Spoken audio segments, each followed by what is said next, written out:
come in the highway out towards the North Shore, you'd see some of the beautiful beaches on our island of Oahu, and then you'll come to a little town called Haleiwa. Haleiwa has a special little shop. It's called Matsumoto's, and there they make a unique Hawaiian treat. It's called shave ice. Give us a little chiku if you try some shave ice. Chiku. All right, most of you guys, I hope you have the deluxe one.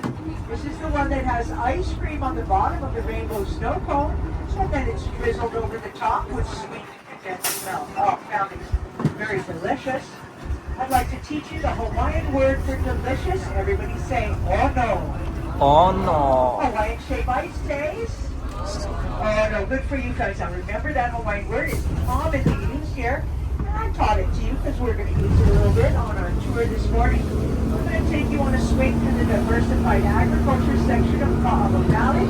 And here I'm going to share with you some of the products we grow to help feed our community. And also a little bit about those canoe plants I mentioned earlier. These are the plants the original Polynesian Hawaiians brought with them when they migrated up to these very remote islands. As the first humans to set foot here a little over 2,000 years ago, they didn't find much to eat when they got here. There were no land mammals on the islands, and the native plants didn't give much nutrition for humans. So they traveled back to their homelands in the South Pacific and returned to these islands with the plants and animals they knew to survive. One of the most important plants to the Hawaiian people is to our left with the heart-shaped leaves. This is called Kualoa. In the root, or in the earth, it's a very starchy root. The Hawaiians would cook that root, and then they would mash it and pound it into poi, and poi was their staple food. From here you can see three thatched structures. These are called hale. A hale in ancient Hawaii was not a single family unit.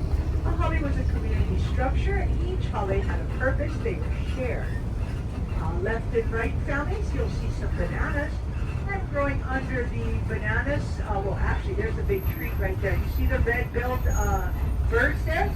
Endangered Hawaiian, it's called an alaiula. And so this is the type, this is the environment naturally they would be in. And it looks, we got mom, dad, and 3 babies, so they did pretty good. Hopefully they'll grow up. Anyway, they're on the land above them, the vine there, that's sweet potatoes. So if you took some of that kalo corn, some banana, sweet potato, add a little coconut, that's a wonderful vegetarian Polynesian lunch. Kalo, very important.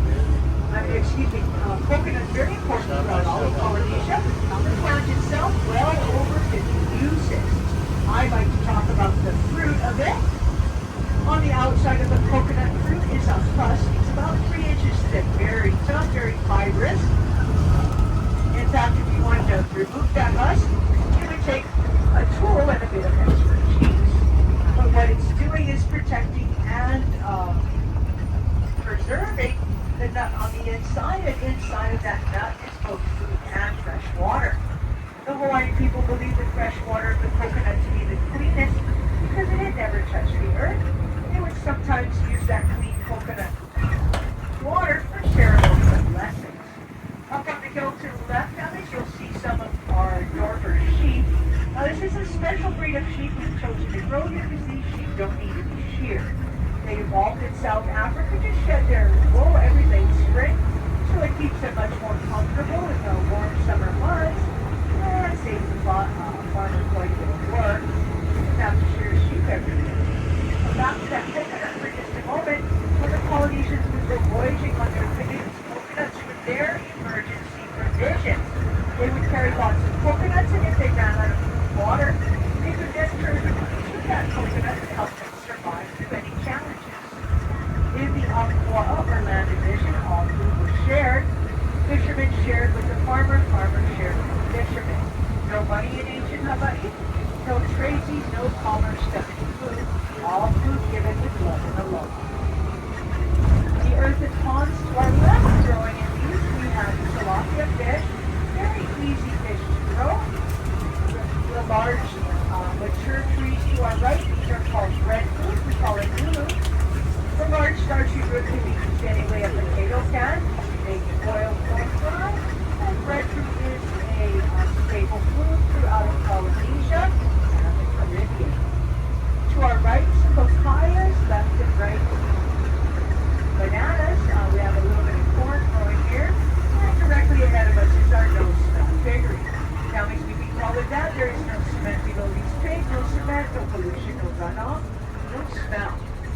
tanks. Under them is 10 feet of wood chips. Fantastic thing about this system is we'll use that wood chip pen for about 5 years. It'll get rich in nutrients. We'll then go in with the big machines. We'll pull all the wood chips out, and it gives us fantastic soil, fertilizer, and compost we can use in our land to grow more food to feed more people.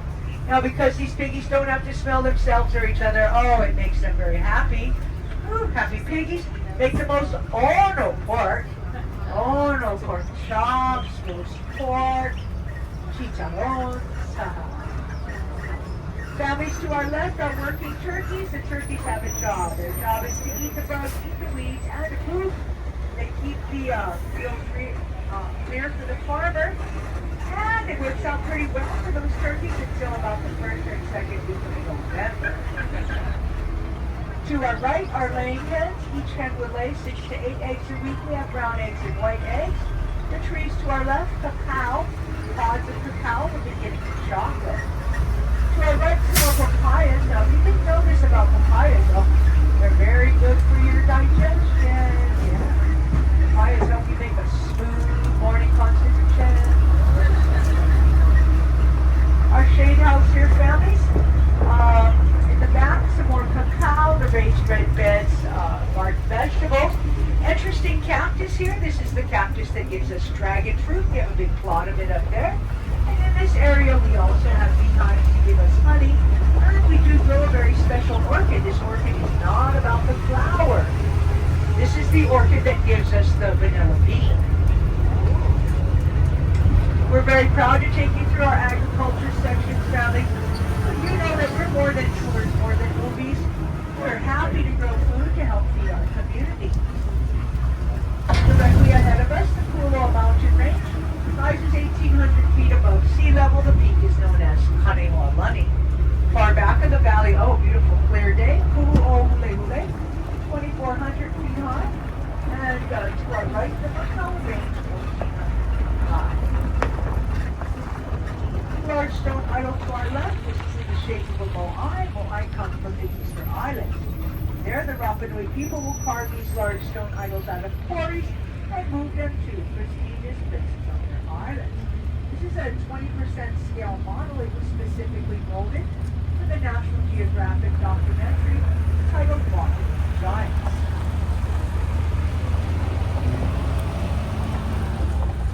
So, Walking with Giants, National Geographic, and explored how these large stone idols were moved, and they hint pretty much in the title, Walking with Giants.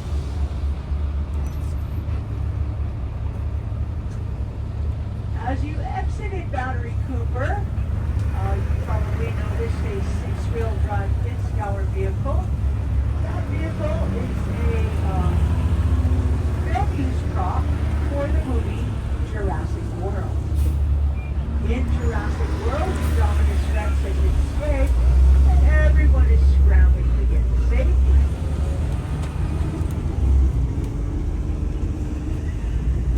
That exact vehicle is shown driving across the bottom part of this field down by the tree line there, and in that scene, it's being stampeded by Gallimimus dinosaurs.